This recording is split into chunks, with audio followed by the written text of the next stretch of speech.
Okay, so good evening.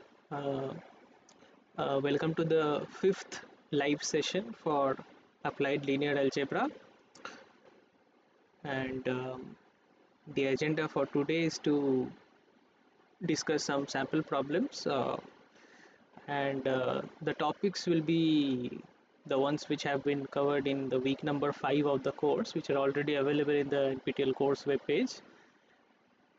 And by the way, mm, uh, let me introduce myself once again for those who don't know. So I am a PhD research scholar at IIT Madras. My name is Avik Mukhopadhyay, and so yeah, I'm one of the TAs for the course.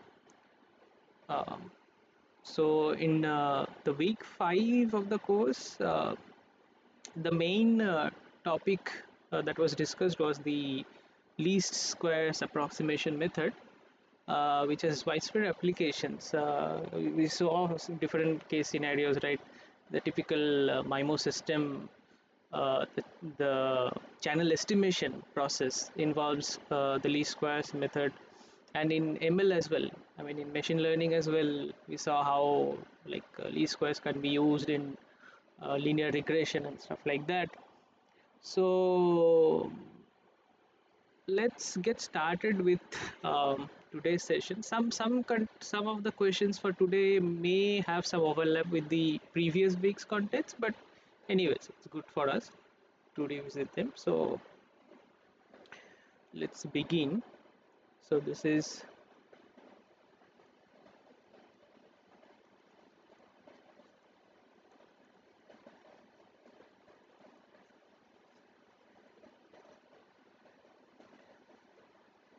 and this is the fifth session. Okay, so let's start with the first question one by one. Okay, so here is the first question. A simple, straightforward question. This is just fact. It's a fact-based question actually. So it says principal component analysis or PCA is used in machine learning for what? Which of the following? It's an MCQ. So yeah, what should be the right answer for this? Any guess?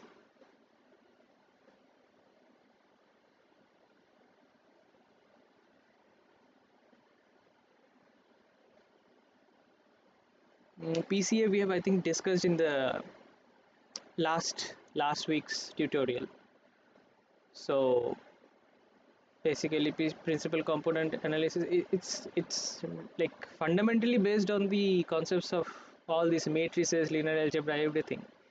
So yeah, I mean, as the term itself suggests, let's break it down. Principal component analysis. So you are it involves the analysis of the principal components. Principal means the most relevant components. Okay, you have a data and you want to extract out the most relevant components or the most relevant features from that. So and the very obvious outcome of that is that if your data is of very large dimension, okay, so let's say that there are like lots of vectors, input vectors of large dimensions, and typically the scenario could be like when we are dealing with some image files, right? So very large number of pixels. So in that case, you don't want to play with such a large data set, so you want to reduce them, reduce the dimensionality. Okay, so as to simplify things, and you want to do that in a manner that does not uh, loses a lot of energy or loses a lot of the significant features. You want to preserve those important features or the relevant features. So often it is also known as feature extraction. But the main purpose of doing principal component analysis or PCA in machine learning is to reduce the dimension of the of your data, input data. Okay, so we have seen this. I mean, we have looked at the detailed theory. I mean, Professor Jagannatham has described them in the lectures. So it's just a fact based question. And signal estimation and all, they are not directly related to PCA, I would say. In fact, signal estimation or rather channel estimation we have seen in the week 5, and where least squares play an important role, right? So okay, so the first question is straightforward. First question, it's simply, the correct answer is option A, dimensionality reduction. In fact, in the last session we have looked at an example of PCA as well, how PCA can actually, it was a very simple example, where we had a relatively small data size. In practice you might have, like I said, when dealing with image files, image data set, there could be like high dimensionality input data set. So we saw that example in the last tutorial, where we saw how the dimension of the input can be reduced from 2 dimensions to 1 dimensions. So it involved a lot of calculations and all, dealing with eigenvalues, so on. So basically, yeah, I mean, you look for the largest eigenvalues among the eigenvalues. So yeah, okay, so mm, now let's look at the second one.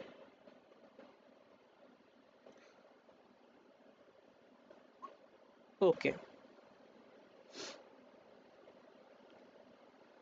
okay, people are with me. Okay, great.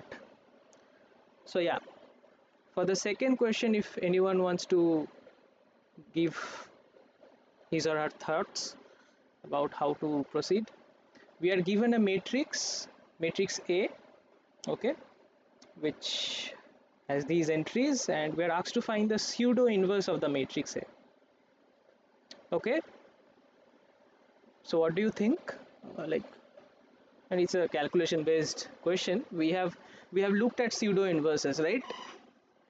I mean, in this week 5 of the course, we studied least squares and all, and we also looked at these pseudo inverses. So why pseudo inverse? Pseudo is the term pseudo means like false. Okay, it's not true. Okay, it's false, kind of a false inverse. So it means like it's not really the true inverse, because you see the matrix in hand, the matrix A is a rectangular matrix here. It's a 2 cross 4 matrix. It is not directly invertible, right? For invertibility, the matrix must be squared in the first place, meaning that the number of rows and columns should be equal. On top of that, if the determinant of the matrix is non-zero, then we say okay, it's non-singular and it is invertible. But in this case, like it totally fails in those conditions, because it is clearly rectangular. So that is why we call it the pseudo inverse. Okay, somehow we transform this matrix by doing certain kind of operations to make it a square matrix which can be inverted. Okay, and this is exactly, I mean, these things we have seen in the least squares method and all. So in this case, I mean, and again, pseudo inverse, it could be two types: left pseudo inverse or right pseudo inverse, or simply left inverse and right inverse. Okay, so in this case, you see, okay, let me switch to the other tab. So here you are given the matrix A as follows.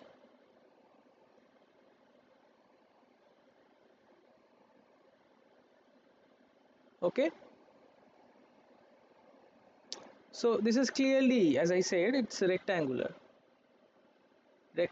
matrix, or which is not square, right? That's why we can't directly find its inverse, therefore not invertible.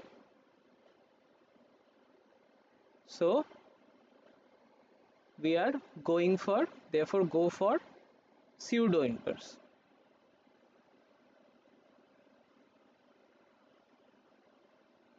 Okay, that is the idea. And my handwriting is very awful, so in case something is not legible or understandable, let me know, and I encourage to unmute and respond, because sometimes I might miss some chat comments in the chat window. Okay, so now see how now, as I said, it could be a left pseudo inverse or a right pseudo inverse. In this case, you see this matrix has less number of rows and more number of columns, right? And these kind of matrices are sometimes termed as fat matrix. I mean, it looks kind of wide, right? I mean, more columns than rows. So clearly it has a kind of a wide appearance. That's why it's a fat matrix. So meaning that a number of rows is less than number of columns. Okay. And the trick to remember is that for a fat matrix, you should go for right pseudo inverse. Okay. On the other hand, if it would have been a tall matrix, meaning that the number of rows greater than number of columns, in that case it has a tall appearance, therefore it would have been a tall matrix. For tall matrices, you should go for left pseudo inverse. Okay, so that's the, I mean, way to remember. So fat matrix, therefore we should go for right pseudo inverse or simply right inverse. Okay.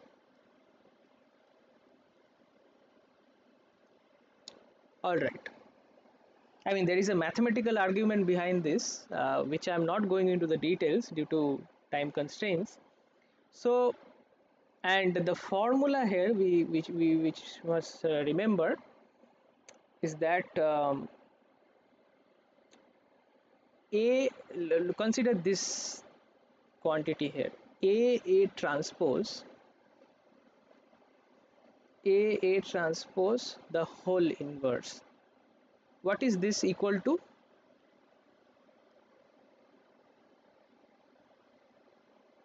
Whatever I have written here, it is equal to how much? Identity. Identity, exactly.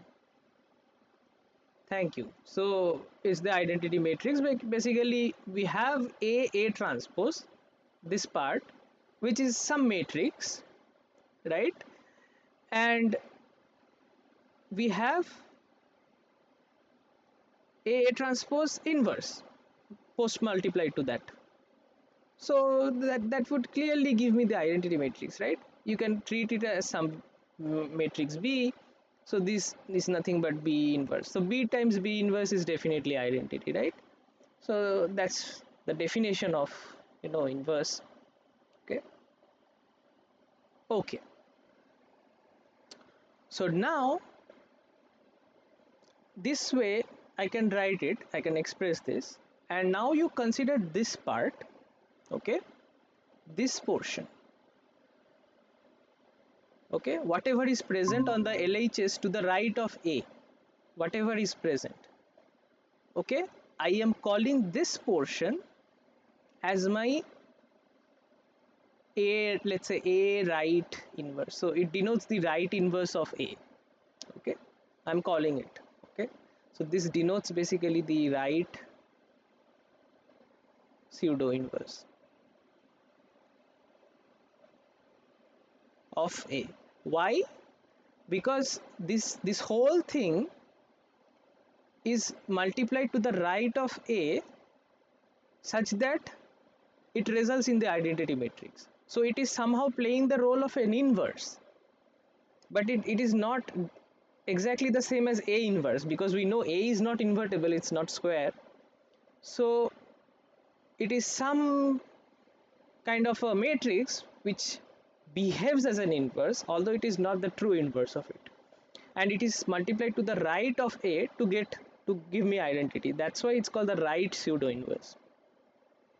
Okay, so basically what do I have is this thing, A into A right inverse as per my notation is equal to identity. Okay, all right. And you can actually check that this thing, how can I write this? Basically a transpose whole inverse, I have written this. I mean, for this to make sense, a transpose should be invertible, and I guarantee you that this is invertible. Okay, so let's calculate this.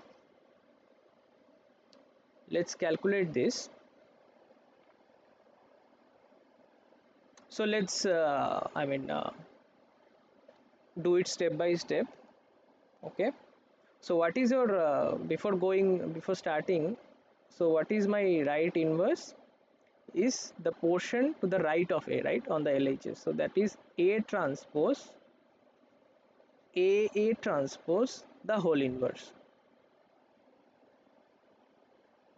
Okay, this is what I need to find. This is the pseudo inverse.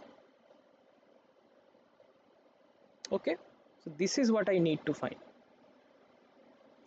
So let's go step by step. First we have this a transpose component here, so let's look at that. Let's try to calculate that. Okay, what is a transpose? If I call this as equation 1, let's say. First let's break it down. A transpose is how much? So you have a, which looks like this,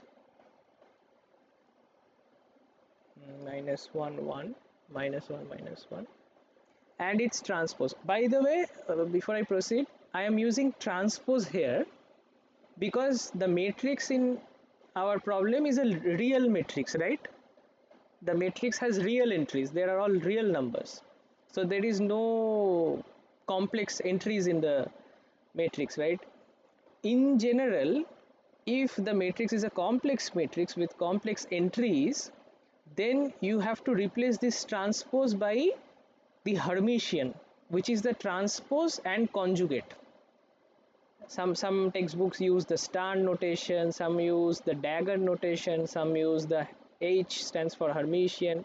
Different notations are there. Okay, so that's for the general, more general complex case. You have to take the transpose as well as conjugate. For real matrices, conjugate makes no sense, makes no difference. Transpose suffices. So that's why I'm using transpose. Okay, so what is now A into A transpose? So A transpose is nothing but the transpose of this matrix, which is this. Okay, this is 2 cross 4, this is 4 cross 2. The multiplication makes sense, it is justified. So the result would be 2 cross 2. Okay, and if you calculate this, what you will get is 4004. Right, it has a nice structure. This is basically your 4 times identity matrix, right? The 2 cross 2 identity matrix. So now you see in equation 1, to compute the right inverse, you need to now find also the inverse of this A transpose. Can you quickly tell me what is the inverse of A transpose now that we have found A transpose?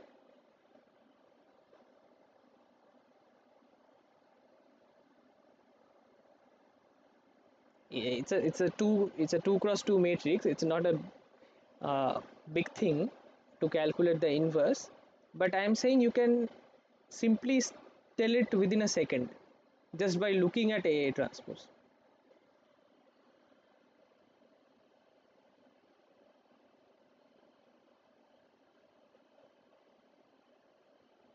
Any guess, any thoughts? So I wrote A transpose. It is this matrix 4004. So I'm asking you what will be its inverse. Without explicitly calculating, can you directly tell me what its inverse would be?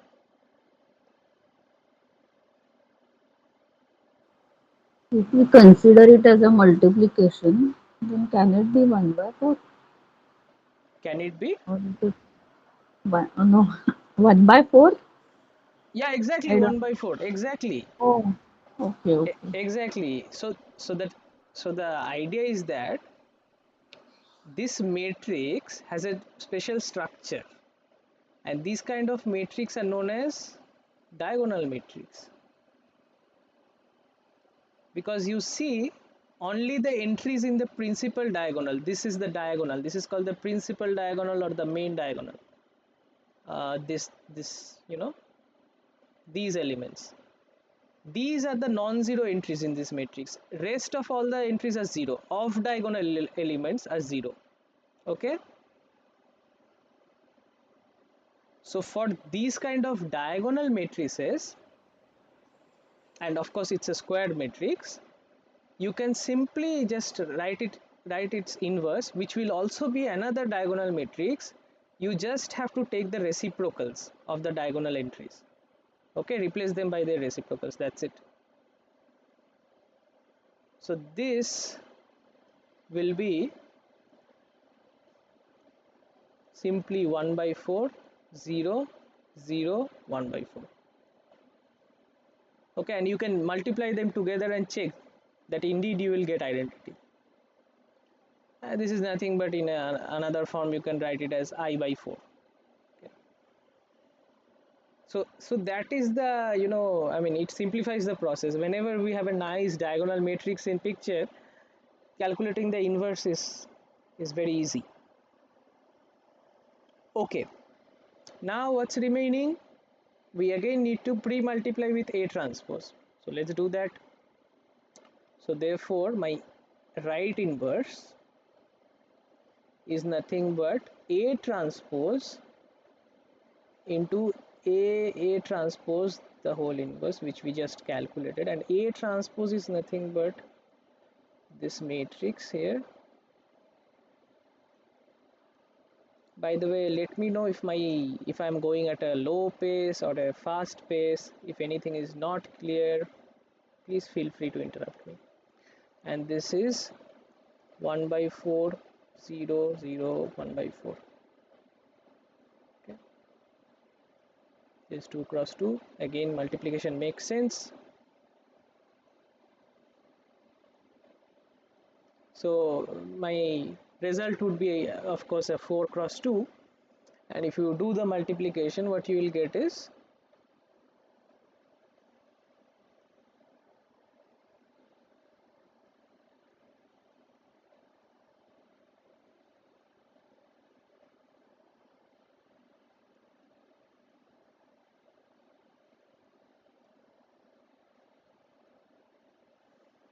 okay, and you can simply pull out this constant factor of 1/4, so you'll be left with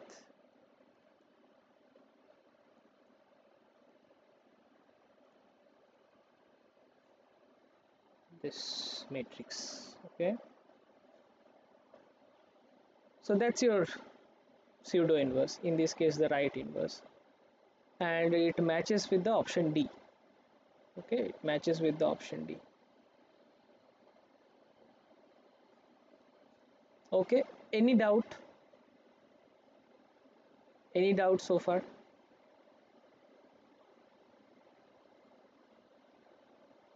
No, clear. Okay, so all right,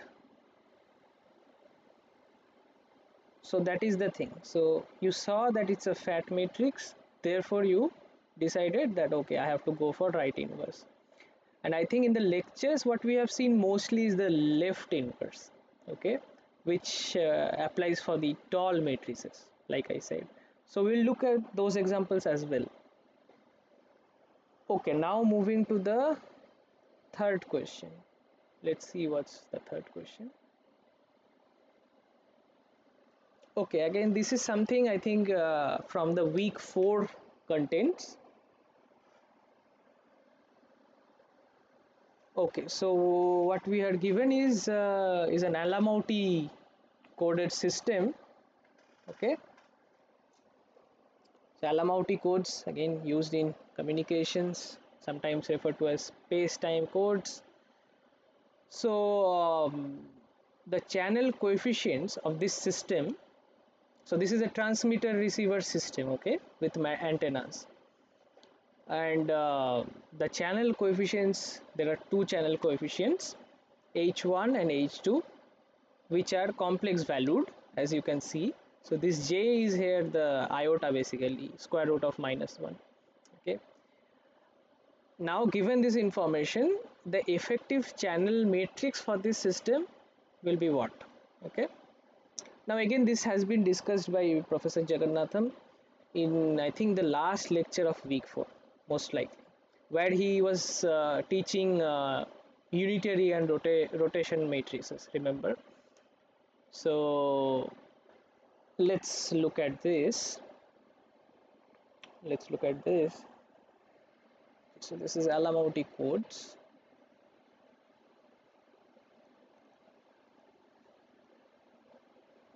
I mean, we are just concerned about the uh, effective channel matrix. I'm not going into the theory of this, but let me just give you a brief schematic so that you have an understanding of what's going on. So the setup is like this. So you have a transmitter receiver system. Okay, so this is, I mean, it's a special case of MIMO actually. MIMO is multiple input, multiple output, but this, let me call this as the transmitter TX. Okay, TX is my transmitter. Okay, and it has two antennas. Basically, two antennas. Why two antennas? Because I have two channel coefficients, H1 and H2, and I have my receiver here. Let me denote it by Rx. So this is my receiver, and the receiver has single antenna. Okay, and these links from the antennas, okay, these are my channel coefficients actually. Okay, so the link between like the transmitter and receiver is nothing but my channel, right? So first of all, these things which I have drawn here is, so these things here on the transmitter side, it has like two transmitting antennas, two transmit antennas. Okay, and this is one receive antenna. So what kind of a system is this? This is a MISO system, meaning that multiple input means multiple transmit antennas and single output, because we have a single receive antenna. So the transmitter is your input, right? You are sending input symbols from the transmitter, and at the receiver end you are getting the output symbols. Okay, so this is a MISO system, and these links here, this is my H1, these are my channel coefficients which are given. Okay, so if you label them as antenna 1, antenna 2, it's like that. The receiver has only one, so this is the first antenna. Okay, this is the scenario where your H1, H2 are known as channel coefficients. Yeah, someone want, Sir, yeah, go ahead. sir, your screen is not visible. I can just say see A. My screen is not visible. No, I can't see whatever you are writing. I can just see a white letter A. Oh, I see. Can you just maybe refresh your screen, or maybe rejoin? Try to Yeah, yeah. rejoin and check, because I am unable Okay, to see any issue from my end. Just please rejoin and check. okay, okay, sir. Yes, sir.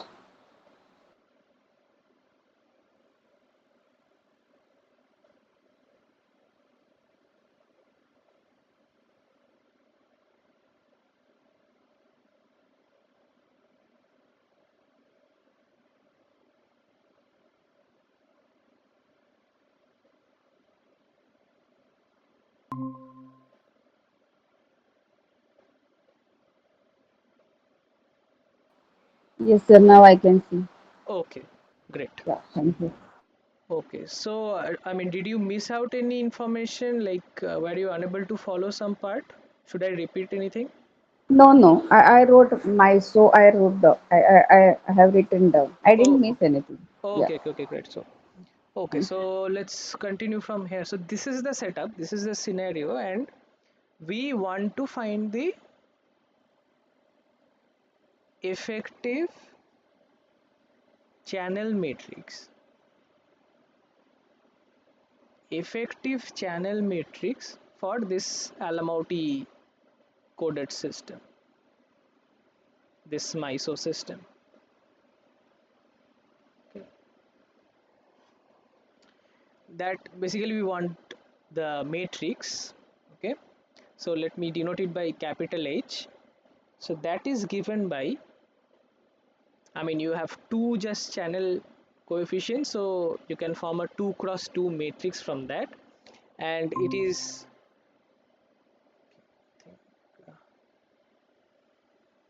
okay, and it has this structure. So in the first row you will have simply h1 h2. In the second row you will have h2 conjugate and minus h1 conjugate. Okay, this has been discussed in the lectures, you can revisit them later to verify. So this where, I mean, for completeness let me mention where this star denotes complex conjugate. Okay, this is your effective channel matrix. Now you are already provided with h1 h2, right? You are given that h1 is 1 minus j and h2 is minus 1 minus j. So therefore, given this information, you can construct this effective channel matrix. This term will be h1, this is h2.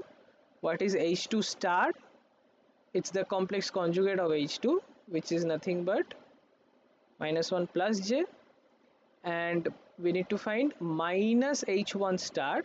So if you take h1 star, you will get 1 plus j, and the negative of that would be minus 1 minus j. Okay, so this is your, if you check with the options, it is option D, the fourth option. So your answer is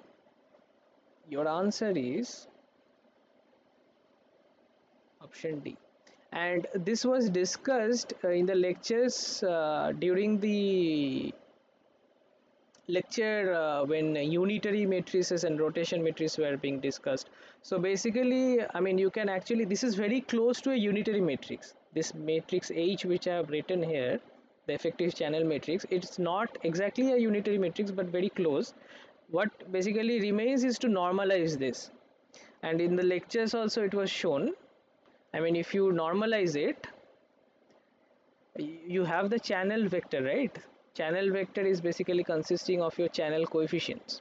Okay, and these are complex entries as we saw. So your norm of this channel matrix, sorry, the norm of this channel vector, so this is called channel vector.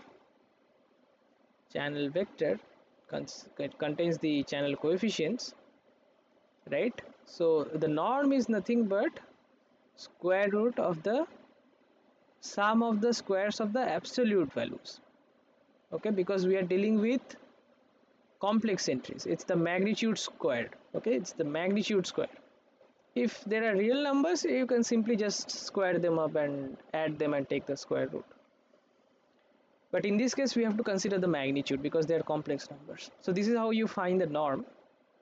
And if you construct some matrix H tilde, let's say, by normalizing this H matrix, right? If you normalize this by dividing by this norm of the channel vector like this, then this H tilde matrix that you will get will be a unitary matrix. Okay, you can verify that later. I'm not going into the discussion. So this is how, I mean this is how, like, unitary matrices, these play roles in like various applications. That's the takeaway. So but nevertheless our answer is this matrix, capital H matrix, which we wanted. Okay. And by the way, what is a unitary matrix? A unitary matrix is basically the one which satisfies, let's say, if you denote it by U, so U Hermitian times U is equals to U times U Hermitian is equals to identity. That's the condition. So Hermitian is the transpose conjugate. Okay. So, okay, within bracket, let me mention U Hermitian is equals to U Hermitian U equals to identity. That's for a unitary matrix. That's a condition. Well, we have seen this before. Okay, now let's move on to the next one if there are no questions.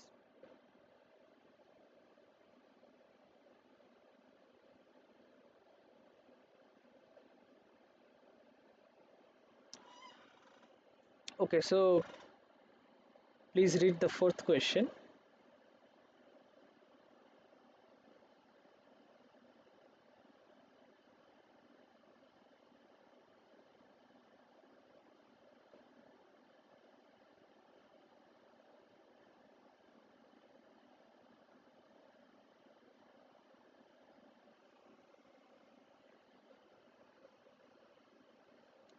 Okay, so you are given a linear system of equations.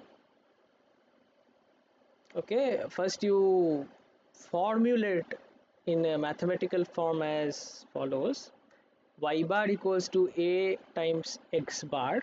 So this y bar and x bar are some vectors, and a is a matrix. Okay, so what a and y bar are given to you. Okay, and the least square solution for the system of equations is what you have been asked.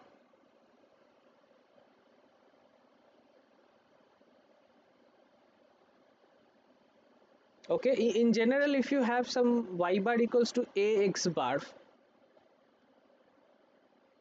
form, and I mean, if your task is to basically find the input, right, the input that was transmitted. Okay, imagine a system like a MIMO system. Basically the MIMO channel is characterized by a MIMO channel matrix, right? Okay, so that channel matrix is actually processing your input, the transmitted symbols that you are sending as a vector, and on the receiver end you are getting some y bar, some output vector, received vector. You have the knowledge of the received vector, and let's say in this case you have the knowledge of the channel matrix as well. Given this information, you have to predict what is the transmitted data or transmitted vector. That's the question. In this, if the case is very simple, let's say, where the MIMO channel matrix is a square matrix, meaning that the number of transmit antennas and number of receive antennas are equal, so we have a square MIMO channel matrix, then and if it is invertible as well, if it has non-zero determinant, so if it is both square and invertible, then we can simply calculate x bar as a inverse y. That's the solution. We have a easy solution, I mean exact solution for that. But in this case that is not possible, because you see the matrix A is not a square matrix in the first place. The matrix A is a 4 cross 2 rectangular matrix, so we can't simply find its inverse. That is out of scope. So we don't have an exact solution for this system. That is ruled out. Okay, for this we again have to go for some, approximation kind of thing, and again go for some pseudo inverse kind of thing. And as we saw in the lectures, least squares, this is where least squares come to our rescue. And this scenario is a case of overdetermined system of equations. I'm coming to this, I'm coming to it later. Okay, so let me write down a few things. So the problem is basically can be mathematically characterized like this: y bar equals to ax bar.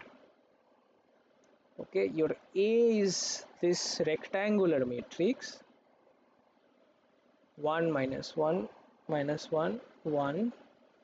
Okay, this is a 4 cross 2 rectangular matrix, and your y bar is this vector 1 minus 2 3 2.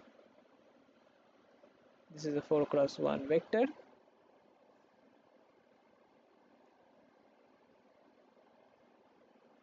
Okay, so basically y bar equals to ax bar gives me a system of equations, right? The same language has been used in the question as well, linear system of equations. So basically you can form some system of equations from this. Okay, so first you tell me what is the dimension of x bar here. I mean, what is the order or the size of x bar for this y bar equals to ax bar to be defined?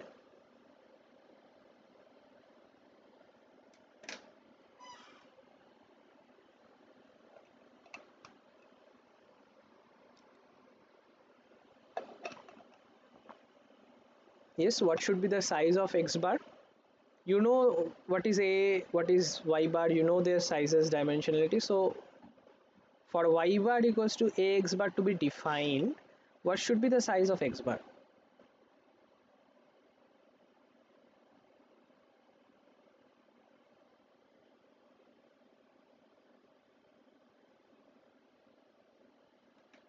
there any responses? Okay. Okay, so y bar has a size 4 cross 1. You can see from here. A has a size 4 cross 2. So I am asking you what is the size of x bar.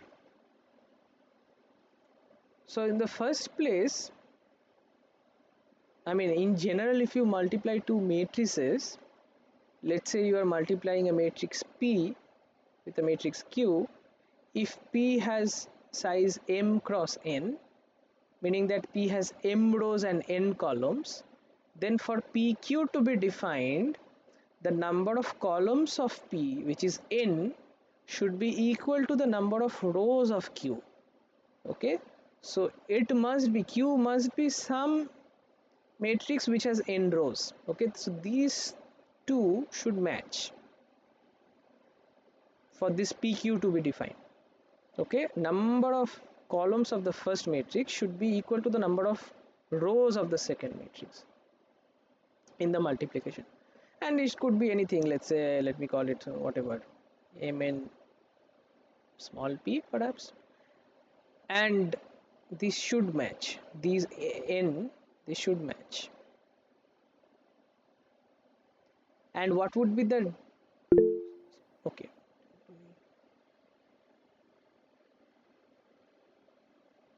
okay, I'll have to drop. Okay, I think,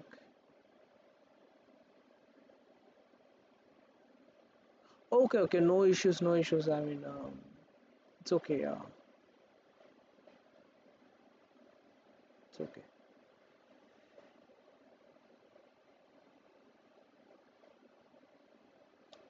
All right, so the thing is, yeah, and the overall size of this PQ after multiplication, this matrix would be m cross p. This m, this p. So this should be m cross p. So now from this knowledge, I can easily tell that the size of x should be 2 cross 1, because only if x is 2 cross 1, ax bar will be 4 cross 1, which should match with y, the dimension of y bar, and it is matching. Okay, now for that reason, let me, take this x bar, which is my unknown vector, to be some x1 x2. X1 x2 are my unknowns, and it is 2 cross 1. Okay,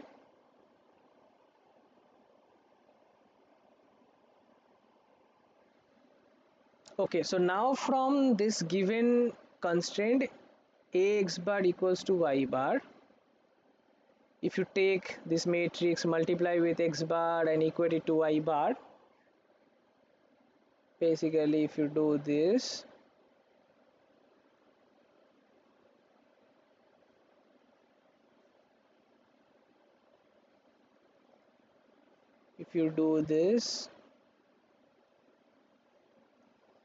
you'll end up with some system of linear equations, right? In this case, the equations would be, first equation would be x1 plus x2 equals to 1. Then you will have x1 minus x2 equals to minus 2. Then you will have x1 minus x2 equals to 3. And what else will you have?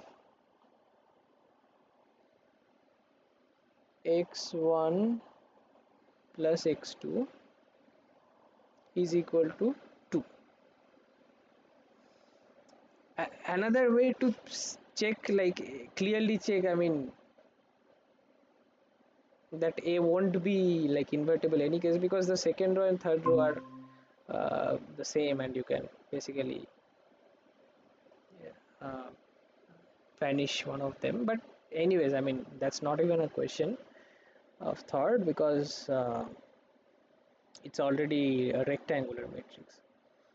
Okay, so this are the system of your equations, and in this case, I think someone, okay, has joined. Okay, so you have these system of equations. 4 equations are there, and there are 2 unknowns, x1 and x2. So you have 4 equations, 4 linear equations in 2 unknowns. So meaning that the number of equations is more than the number of unknowns. And such a scenario is known as such a system of linear equations is known as an overdetermined system. Okay, so this kind of system of equations is known as overdetermined system of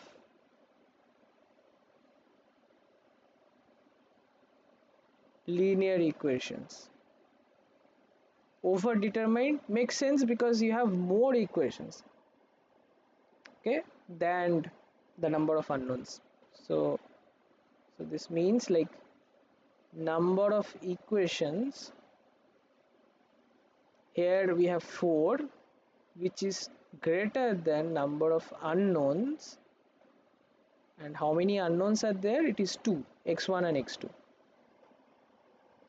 Okay, and in these overdetermined system of linear equations, the technique that you use to solve for these unknowns or get a solution, or perhaps a approximate solution for these unknowns, is the method of least squares approximation.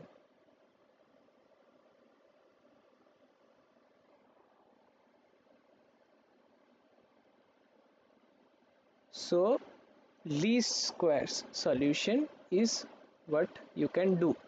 So this is an approximation for your x bar. Okay, so your x bar, so since this is an approximation or an estimate, so let me denote it by x hat. Usually you use this hat notation when you're dealing with estimate or an approximate value, right? So and if you recall your lecture notes, the least square solution is given by this: A transpose A whole inverse A transpose y bar. Okay, and again I am using transpose because the matrix A is a real matrix. Everything is real here, no complex entries, otherwise I would have to use Hermitian. So this is the least square solution. Okay, and this, the theory has been, I mean, discussed in the lecture video, so recall lectures.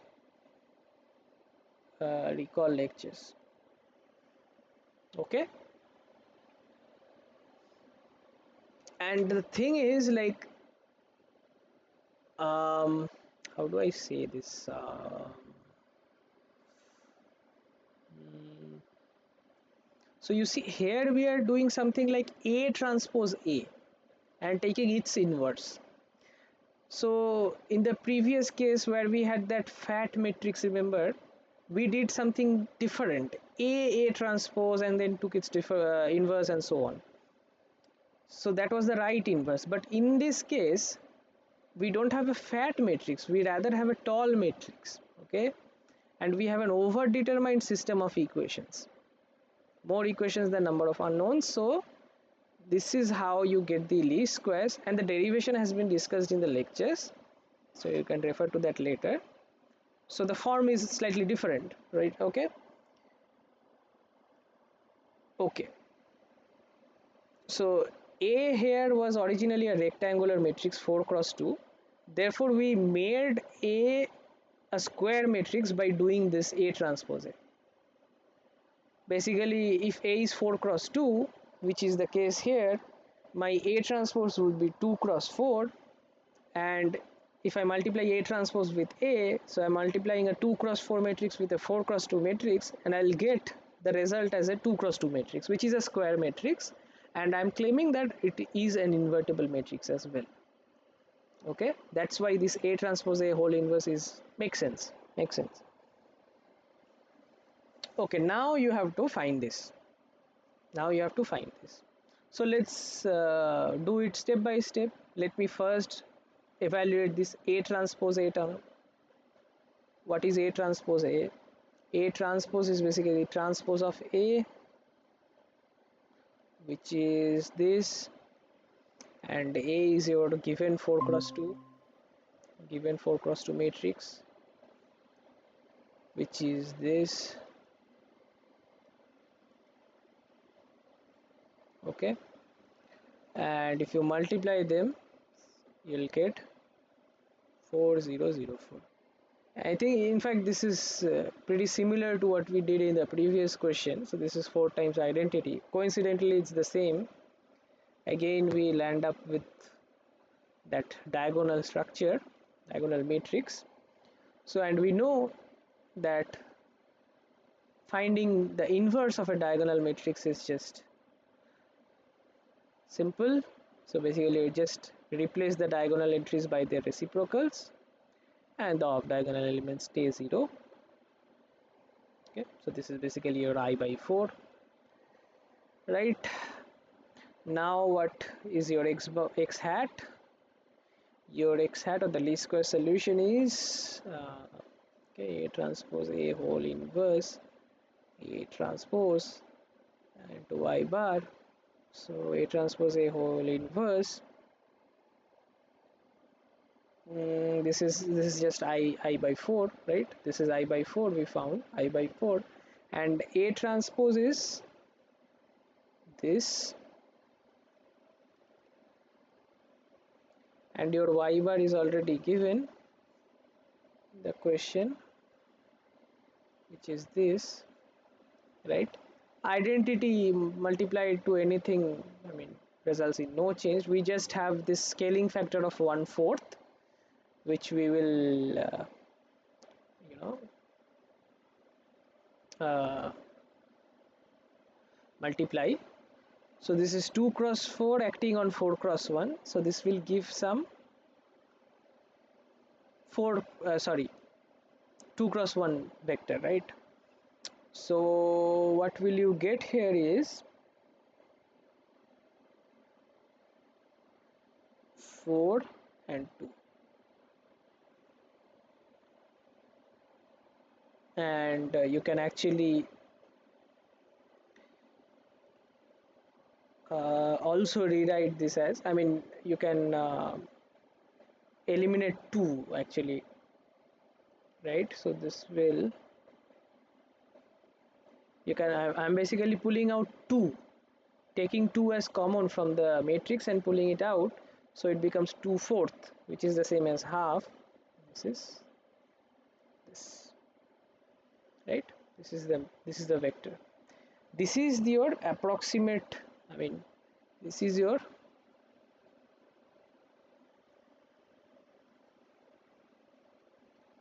least squares solution for your vector x. And so this is basically option B. Option B. Option B. Okay, so any doubts?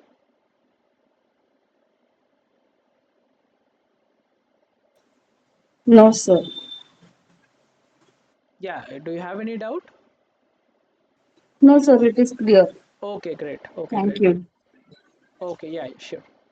So now let's move to the fifth question, and the fifth question is, I think, the last question for today. So,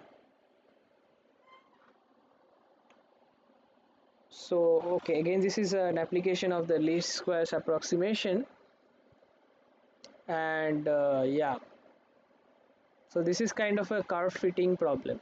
Okay, so what you are given is a set of points in your two dimensions, in your 2D plane, xy plane. So minus 3 comma 9, minus 2 comma 6, 0 comma 2, and 1 comma 1. So there are four set of points, right, with the x coordinates and y coordinates given to you. First you have to fit these points by a straight line which is of the form y equals to mx plus c. That's the general slope intercept form of a straight line. You have to fit these points. You have to find the best fit approximation using least squares approximation, okay, by a straight line. And then you also repeat the same by a quadratic function of the form y equals to ax square plus bx plus c, okay, and also parallelly find the mean squared error in both cases. Okay, is the question clear?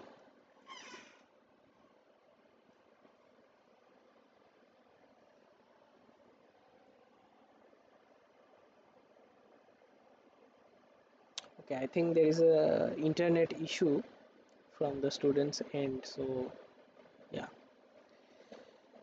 anyways, let's continue.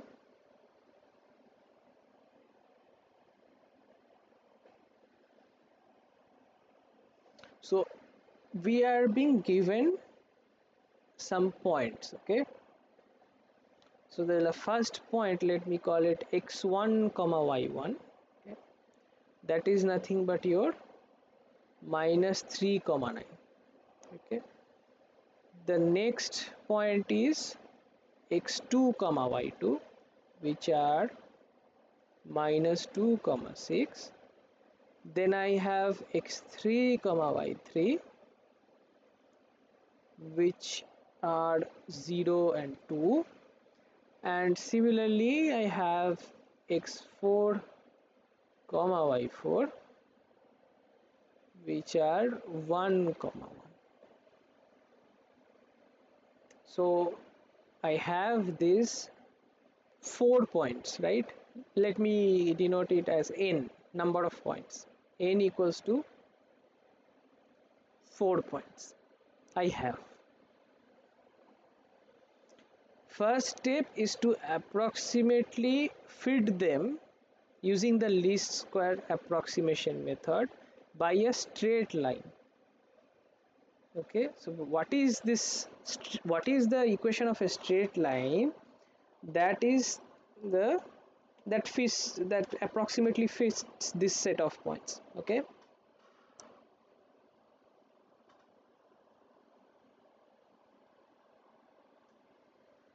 so for that, if you have to use least squares method, you first need some system of linear equations, right?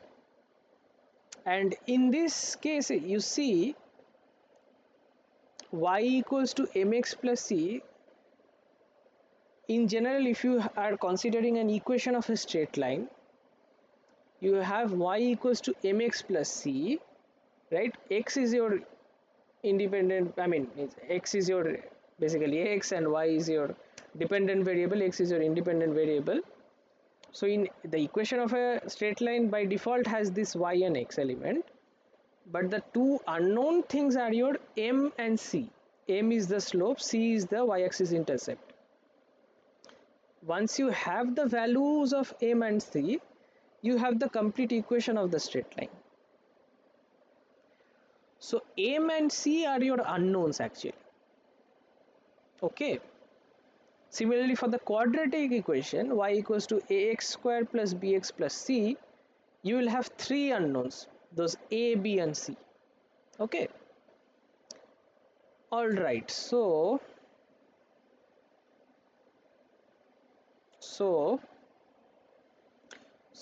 the first thing which we can do, because my m and c are unknowns, I need some system of linear equations to solve for m and c.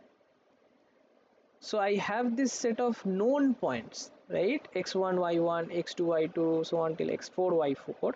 So I can substitute the values of y and x in this y equals to mx plus c equation and come up with four corresponding system of linear equations in two unknowns, which are m and c, right?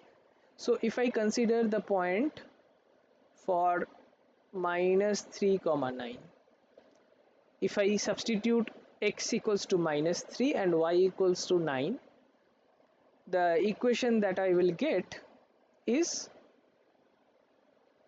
so 9 equals to minus 3m plus c, right? This, let me label this by equation 1 maybe, and similarly form the equations for the other 3 points. So for the second point is minus 2 comma 6. Yeah, if you do that, you'll get this. Let me call it equation 2.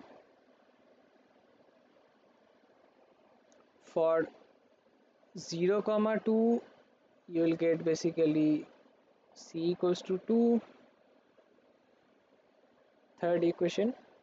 And for the last point 1 comma 1, you will get m plus c equals to 1. That's your equation 4. So what do you have? You have 4 equations, or perhaps where is the eraser? Okay, sorry. You have 4 linear equations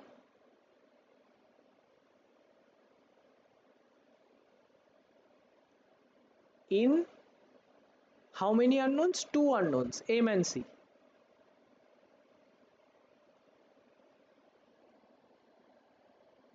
And again, you have more number of equations than unknowns in this case. Therefore, again, this is a overdetermined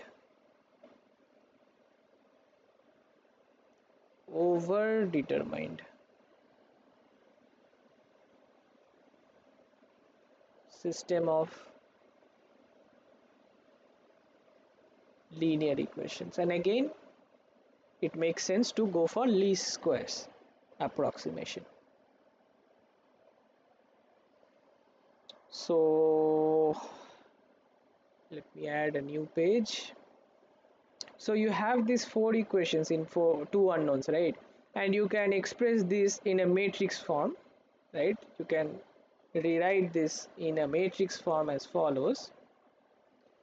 So the coefficient matrix will be this,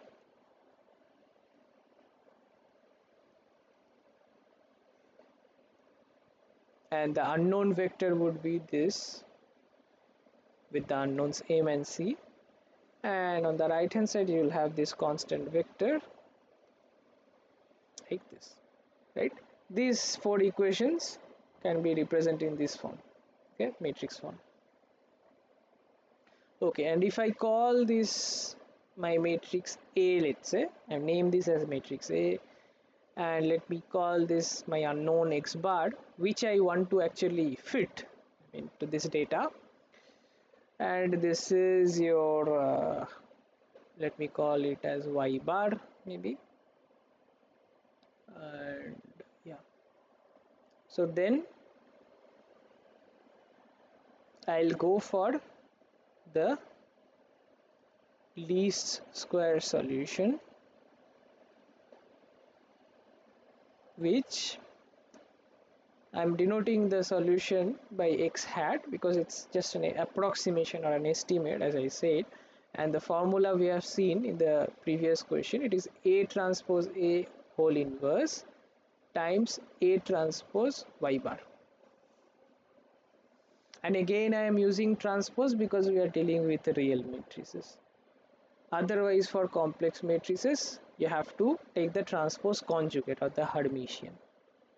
And now let's again do this step by step. So first let's calculate A transpose A. So what is A transpose A? A transpose is my this, okay, and A is basically this, okay, 4 cross 2. So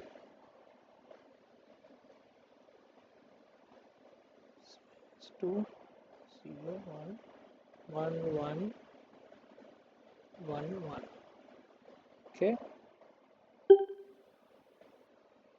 okay.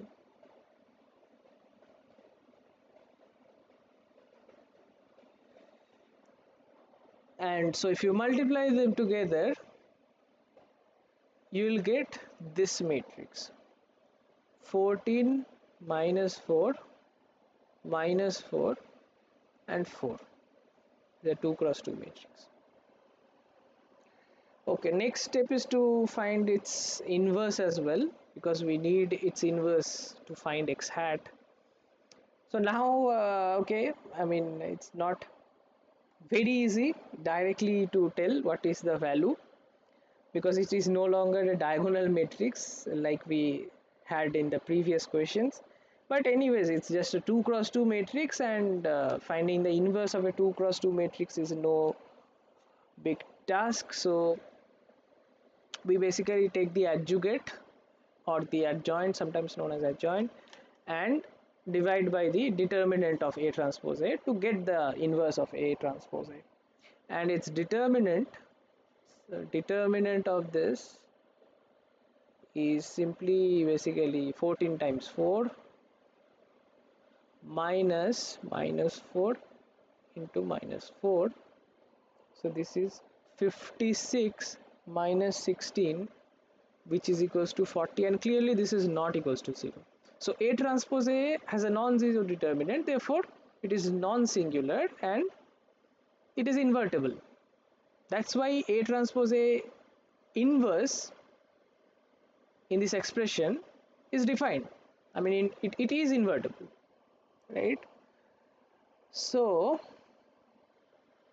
and in fact, A transpose A inverse, how do you do for a 2 cross 2 matrix? Firstly, you divide by the determinant, which is 40 here, and here what you do is, okay, first this 1 comma 1 element in the 1 comma first row and first column position is 14, okay.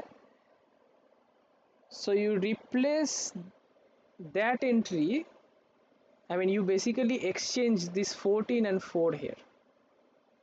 I mean, you exchange this 14 and 4 here. That's the first thing you do, okay. You exchange, you swap the elements at 1 comma 1 position and 2 comma 2 position, okay.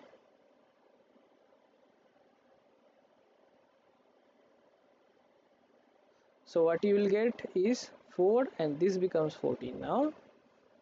And for the off diagonal elements, for the 1 comma 2 and 2 comma 1 positions, you also swap the elements but with a negative sign. So this will become 4 and 4, okay. And finally you take the transpose of this, okay. So this is 1 by 40, I mean, it's a general trick for 2 cross 2 matrix inverse computation, but in general, if you have a 3 cross 3 or larger, then you know how what's the process, right? I mean, basically, these are the cofactors and all you compute, right? Minus cofactors and so on. So, so, so this is your. And by the way, this is just one method of finding a inverse using formula like adjugate A by determinant A. But you can use other methods also. You can stick to Gauss-Jordan method also by forming the augmented matrix, right? You augment this with the identity matrix of the same size, and then you do row operations to convert that into something like identity concatenated with A inverse. Whatever you'll end up in the right half of the transformed augmented matrix is your inverse. On the left hand side, you'll basically get the identity, and it will go from basically I. So basically, A augmented with I after doing row operations will be transformed to I augmented with A inverse. Okay, that way you can find its inverse using just row operations. So that's another method. That's called the Gauss-Jordan method.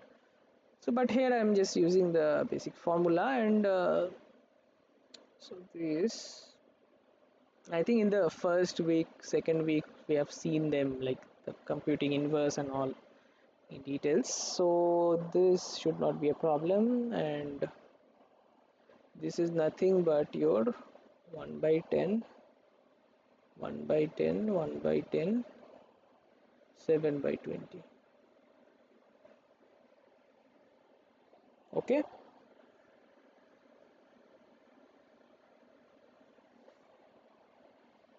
Now what remains is, okay, this half we are done. Now also we have to multiply with A transpose Y bar. So my X bar is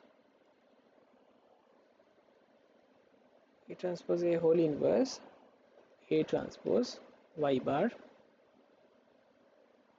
So A transpose A whole inverse we just calculated,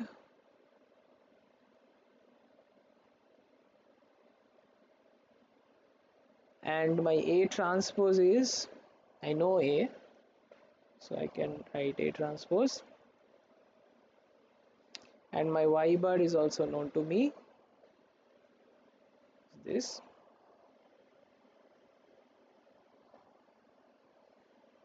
If you compute this part first, these two multiplications at first, then you'll get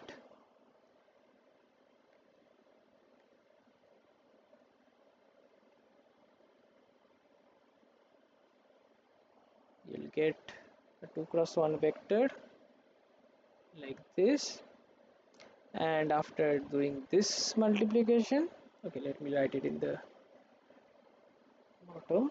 So this is minus 2 and 5 by 2.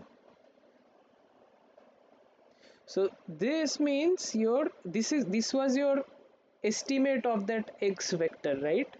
The unknown vector, which was that x vector, I mean, with the entries m and c, the slope and the y-intercept value. M and c were your unknowns. This was the unknown vector. So these are your approximate values for that using least squares method. So your m is minus 2 and c is your 5 by 2. This is what you get from the least squares approximation. So your therefore the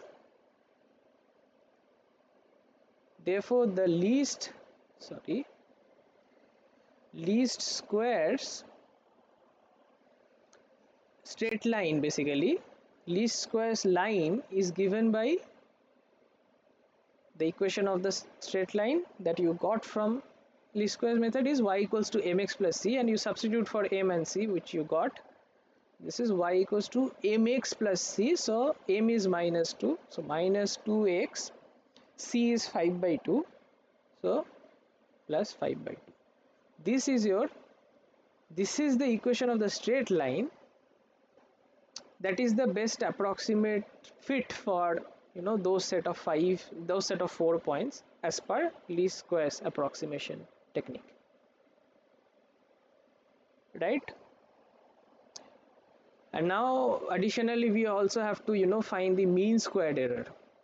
So mean squared error is easy to calculate. It's basically um, mean squared error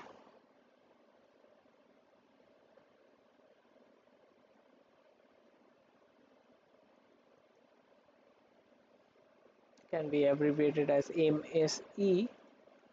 How do you find mean squared error? Basically, the the estimate of the straight line is this: minus 2x plus 5 by 2, y equals to minus 2x plus 5 by 2. Whereas in the question, these set of points which were given, right, this set of points, 4 points, these are your actual values, actual points, actual set of y and x coordinates, right? But the straight line equation that you have got using least square method is an approximation. So what you can do is, uh, if you substitute those given x coordinates and y coordinates in this equation, right, in this equation, in this approximated equation, estimated equation of straight line, you will get some points, right, corresponding to an x value. You'll get some y value, again corresponding to another x value you'll get some y value. Basically you put, in the first case you will put basically minus 3 equals to x and you'll get some value of y, right? And you can clearly see, if you put, let's say, consider this coordinate minus 3 comma 5, sorry, minus 3 comma 9, right, minus 3 comma 9, the first coordinate. So the x coordinate is minus 3. If you put x as minus 3 in this equation, least squares line, so what do you get in that case? In that case, I mean, putting x equals to minus 3, you will get y equals to, the y coordinate becomes 6 plus 5 by 2, which is some 8.5, right, if I am not wrong. 8.5 is your y coordinate in your approximate fit straight line, in your least square straight line. But your original y coordinate is 9 in that point. You see, in the first x1 comma y1, the y coordinate is 9 corresponding to the x coordinate minus 3. So clearly 9 is not exactly the same as 8 and a half, 8.5. So there is some error involved in the approximate data points and the true data points. So this is the error basically. And you take, in order to find the mean squared error, you individually take this individual errors for these individual points, take their squares, add them together, that will give you the sum squared error. And since you are asked to find the mean squared error, you divide by the number of points, that will give you the mean squared error. Okay, so easy enough. And so mathematically I can write this as basically mean squared error. So the errors have to be squared. What is the error in the ith point? So y1, it's my true y coordinate. I am subtracting that from y1. I am subtracting my measured, I mean my approximate y value. This is my true y value, y1, for the ith point, ith data point, and the approximate y coordinate for the ith data point would be mxi plus c, right, mxi plus c. So I'm subtracting that, so it becomes minus mxi minus c, and I have to take the squared error, right? And so there are 4 points, right, I running from 1 to n. first data point, second data point, so until the nth data point, and you have to take the mean of that, mean square error, so divide by the number of such points. I know in this case I have 4 points, which means n equals to 4, so I wrote that very beginning, right? N equals to 4, see, right? So this is your 1 by 4 summation I running from 1 to 4 yi, and what is this mxi plus c? I mean, m and c, you got the approximation, right? M is minus 2 and c equals to 5 by 2. So if you put m equals to minus 2 and c equals to 5 by 2, you get this. And now you can simply, expand this. Okay. You know x1 y1, x2 y2, x3 y3, and x4 y4, and you can just calculate this. So if you expand, what happens is the first term will become y1 plus 2x1 minus 5 by 2 the whole squared, which if you substitute for x1 and y1, you'll get this.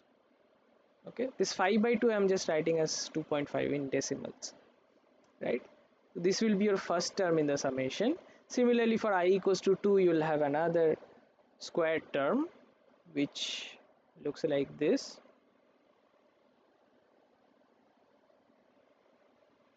And for the third term, you will have, for I equals to 3, you'll have something like this, and for I equals to 4, you'll have this.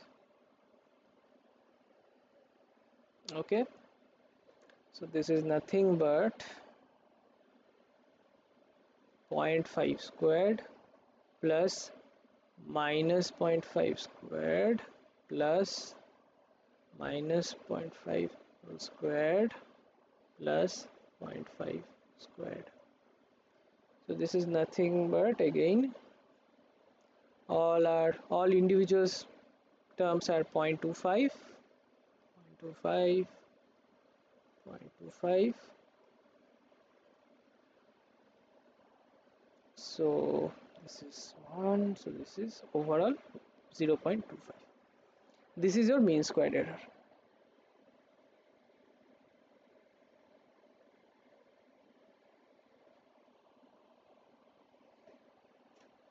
Okay, so for the first part you are done. You found the approximate straight line that fits the set of data points using least squares, and you also computed the mean square error, which is 0.25. And now for the, you have to repeat the same thing for the quadratic function. Okay, same process. So for the quadratic function, which is y equals to ax square plus bx plus c form, again you form the set of equations, and in this case the unknowns are this a, b and c, right? So you'll get basically 4 equations corresponding to the 4 data points, known data points, and those you'll have 4 equations in 3 unknowns, the 3 unknowns being a, b and c. And again, that's an overdetermined system of equations where you have more equations than number of unknowns, and then again you apply the least squares, you use the formula and come up with the approximation, and then you find the error. That's it. That's it.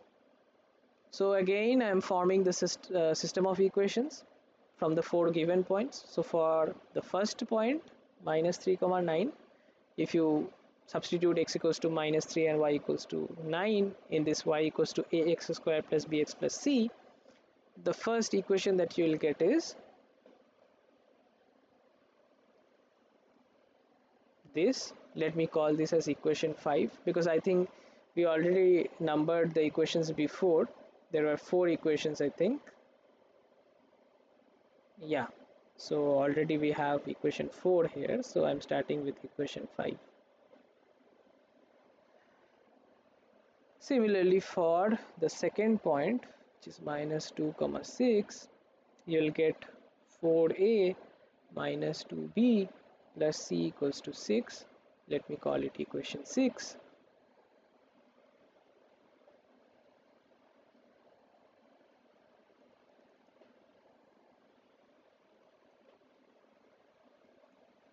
Equation 7, and for the last point you have a plus b plus c equals to 1. That's equation 8. And again, these are four linear equations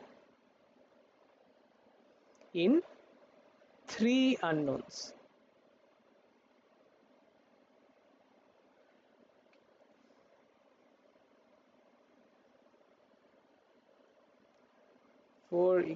Linear equations in three unknowns. So, which means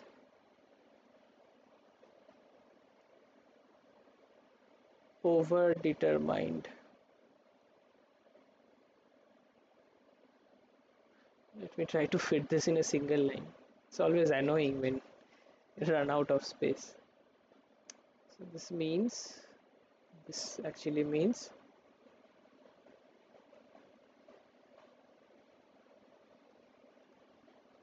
this is an overdetermined system.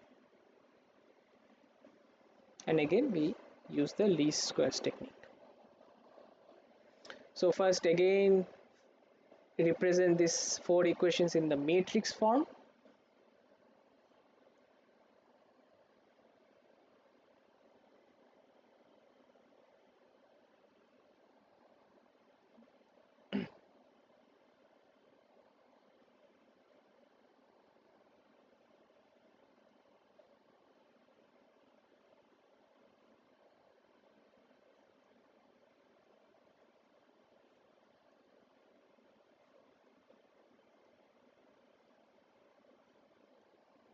Okay,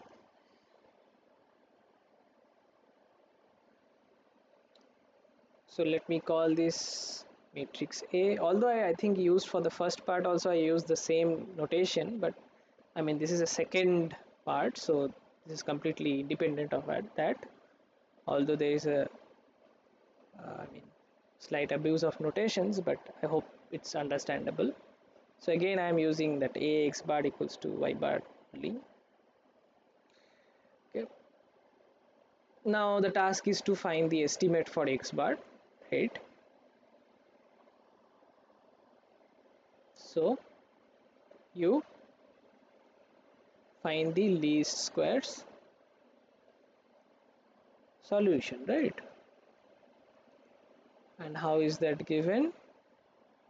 I'm basically taking the estimate, right? I'm finding the estimate, that's why I'm using x hat.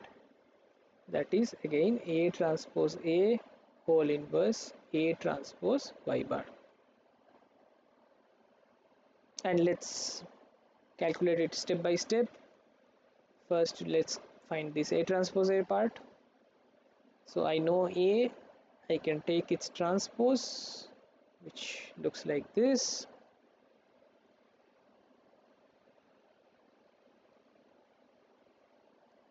And I have A.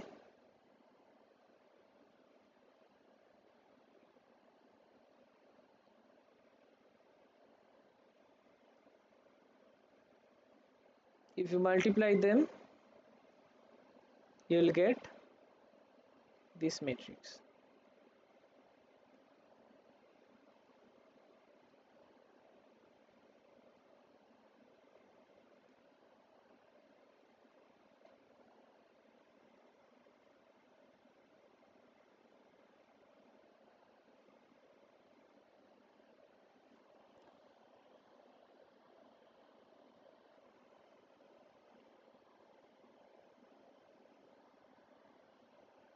And then we have to take its inverse, and okay, it will involve some calculation because it's no longer a 2 cross 2 cross, it's a 3 cross 3 matrix. So okay, some calculation you have to do, So since I've already calculated, I'm just writing the value directly.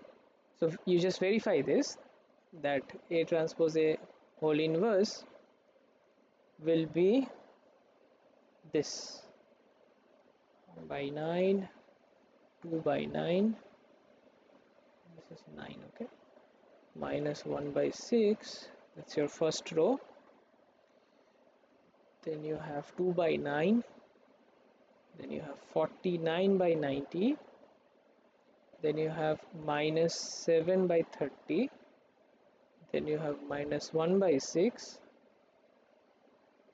minus 7 by 30, and 3 by 5.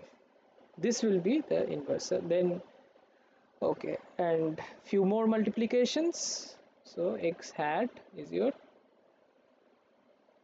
A transpose A whole inverse, which we just wrote, times A transpose times y bar.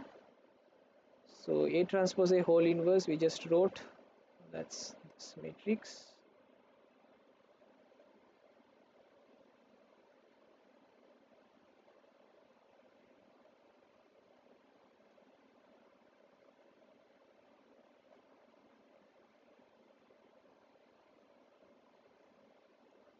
And A transpose is this,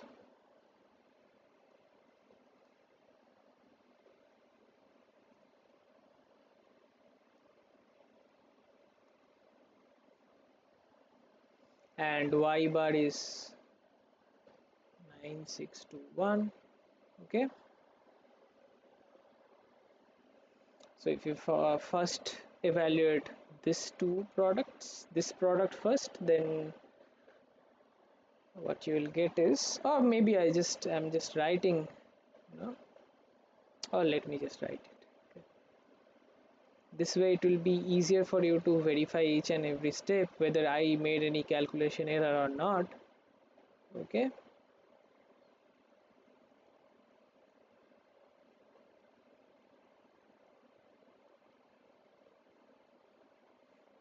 so taking this product, the result that you'll get is 106 minus 38 and 18. Now it's simple. Now the final vector that you are going to get is 1/3 minus 4/3 and 2. This is your estimate for that x vector, right, which is that ABC, the vector of the unknowns, ABC, the coefficients of the, you know, polynomial quadratic function, right, coefficient of, I mean, x squared and x and the constant term. So these are your ABC. So A is 1/3, B is minus 4/3, and C is 2. Okay, right. I mean, this C is not the same as the C in the previous part, which was y equals to mx plus c, that denoted the y-intercept. But here it's like a different, altogether different function. It's a quadratic function, and it's the constant term of the uh, quadratic polynomial. So yeah, so this is your, now you can write down the least squares quadratic function, right? Previously you got the least square straight line, but now you can write down the, you just found the least squares quadratic function. This is y equals to ax square plus bx plus c, and you just found ABC. So putting them, you'll get this function.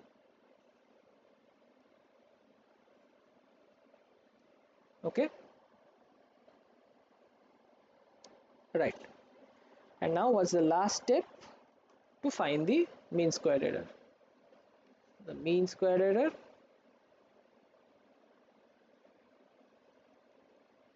right, MAC. This is nothing but Okay, the mean, okay, I have to take, so I have to divide by, take the sum squared and divide by the number of data points. Okay, summation I running from 1 to n yi minus, I have to subtract, right? I have to subtract the estimated values, so which is from the true values,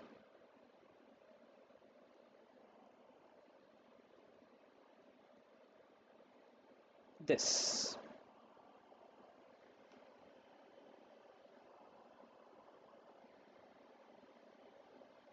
And now you can just substitute for a, b and c that you got in this formula.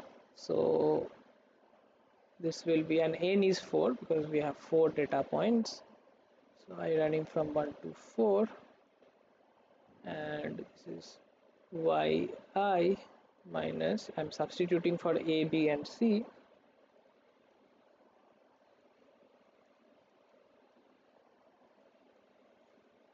Okay, and now just expand that, the summation, you know, x1 y1 and so on. So the first term would be 9 minus 9 by 3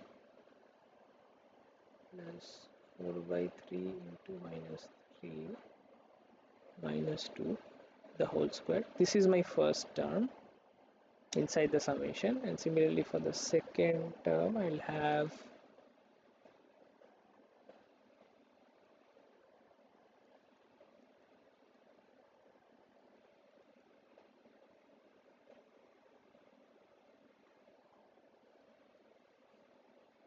this, and for the third term I will have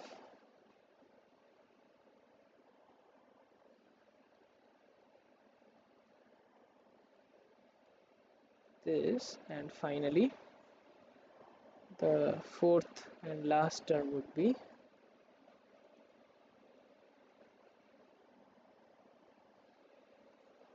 this. Okay,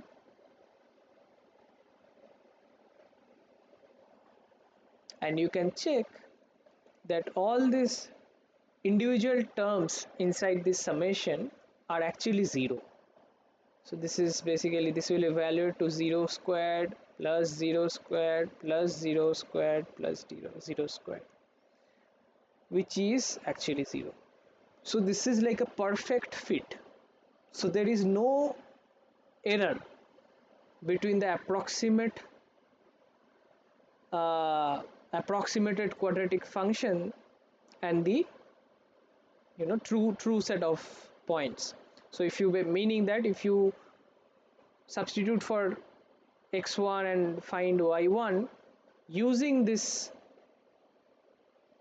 least squares quadratic function, then it will pass through all the given points, exactly pass through all the given points without any error. So there is no deviation at all. So because the mean squared is 0, right? So individual terms also are 0, right? Because it's a sum of some squared terms, right? If the overall mean square error has to be 0, then this individual errors should also be 0, right? Because you are adding up some squared terms, right? When is the sum of some squared terms is equal to 0? When all these individual square terms are 0, right? So the individual deviations or the individual errors are 0. So it's this quadratic function passes through all these given 4 points, right? So the mean square error is 0 in this case. Okay, with this I think we have arrived at the end of today's session, and hopefully it helped you with the ideas and the concepts, and hopefully it will help you in solving the assignment problems, which is the main purpose of these sessions. Okay, so I think we can sign off for today. I think nobody is in the call, I think so. Yeah, I think due to some internet issue, and problems from the students' end. They were unable to stay in the call.